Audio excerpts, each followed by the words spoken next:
Hello বন্ধুরা, summer special ড্রিঙ্কের কথা উঠলে সবার আগে আম পান্না। চলুন দেখে নেওয়া যাক একদম সহজ উপায়ে কাঁচা আমের আম পান্না।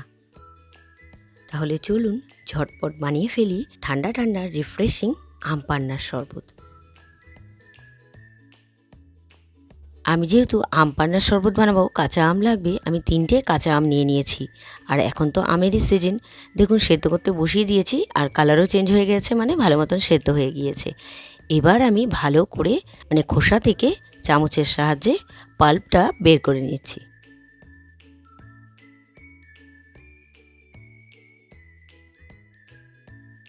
আমের পাল্পটা বের করে নিয়েছি। এবার মিক্সিং জারে দিয়ে দেব। আর তার সাথে দিয়ে দিচ্ছি এখানে পুদিনা পাতা। পুদিনা পাতা দিলে আরও বেশি রিফ্রেশিং লাগবে এই শরবতটা। এর মধ্যে দিয়ে দিচ্ছি চিনি। আপনারা যে যেরকম মিষ্টি খাবেন সেই আন্দাজে এখানে চিনিটা ব্যবহার করবেন। আর এখানে দিয়ে দেবো আমি রোস্টেড জিরে গুঁড়ো। জিরেটা আমি শুকনো খোলায় ভেজে নিয়ে গুঁড়ো করে নিয়েছি, সেটাই দিয়ে দিলাম। আর দিয়ে দিলাম এখানে সামান্য পরিমাণ গোলমরিচ গুঁড়ো, বিট নুন, আর দিয়ে দেবো একটা কাঁচা লঙ্কা আর লেবুর রস। এবার আমি পেস্ট বানিয়ে নেব। পেস্ট বানিয়ে নেওয়া হয়ে গিয়েছে।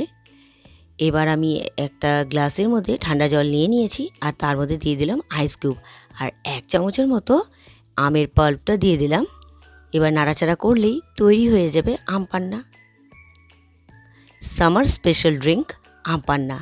আজকের এই আম পান্নার শরবতটি আপনাদের কেমন লেগেছে অবশ্যই কমেন্ট করে জানাবেন।